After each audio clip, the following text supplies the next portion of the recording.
আপনাদের কাছে কিছু পরিকল্পনার কথা বলতে চাই।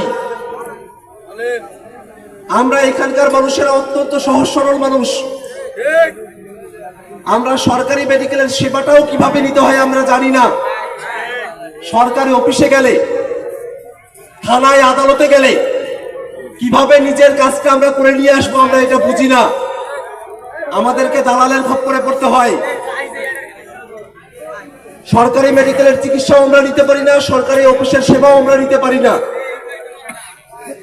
আল্লাহ রাব্বুল আলামিন যদি কাউনিয়া পীরগাছা আমাকে কবুল করেন, তাহলে কাউনিয়া পীরগাছার মানুষের সরকারি মেডিকেল এবং সরকারি অফিসের সেবার জন্য আমরা একটা জনসেবা সেন্টার বানাবো। সেখানে বিশ্ববিদ্যালয় থেকে পড়ে আসা শিক্ষিত ছেলেমেয়েরা কাজ করবে। কাউনিয়া পীরগাছা রংপুর এবং ঢাকায় তার শাখা থাকবে। সরকারি মেডিকেল এবং সরকারি অফিসের কোনো সেবার জন্য কোনো সমস্যা নিয়ে আমরা যদি তাদের কাছে যাই, আমরা আমাদের সমস্যা নিয়ে তাদের কাছে যাব, তারা পরামর্শ দিয়ে নিজের সাথে থেকে নিয়ে সরকারি মেডিকেলের চিকিৎসা আর সরকারি অফিসের সেবা আমাদেরকে পাইয়ে দেবে ইনশাআল্লাহ। আমাদের এই অঞ্চলের মানুষেরা আমরা প্রচুর ফসল উৎপাদন করি, কিন্তু ফসলগুলোকে আমরা সংরক্ষণ করতে পারি না।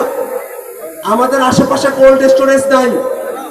আমরা যদি ফসল সংরক্ষণ করতে পারতাম, তাহলে যে সময়টাতে ফসলের দাম বেশি সেই সময় বিক্রি করে আমরা লাভবান হতে পারতাম। আবার এই অঞ্চলের মানুষেরা প্রচুর পরিশ্রম করি, কিন্তু আমাদের যদি বাড়িতে বাড়িতে নিজেদেরকে স্বাবলম্বী হওয়ার মতো ছোট ছোট উদ্যোগ গ্রহণ করা হইতো, তাহলে আমরা কারো কাছে আর হাত পাততে হইতো না, কোন নেতার কাছে আমাদেরকে কি হাত পাততে হইতো না। আমরা নিজেরাই স্বাবলম্বী হয়ে আমাদের পরিবারগুলোকে আমরা চালাইতে পারতাম। আমাদের নিয়ত আছে ইনশাআল্লাহ, আল্লাহ যদি এই কাউনিয়া পীরগাছা আমাকে কবুল করেন, তাহলে আমরা এই অঞ্চলের কৃষকের উন্নতির জন্য,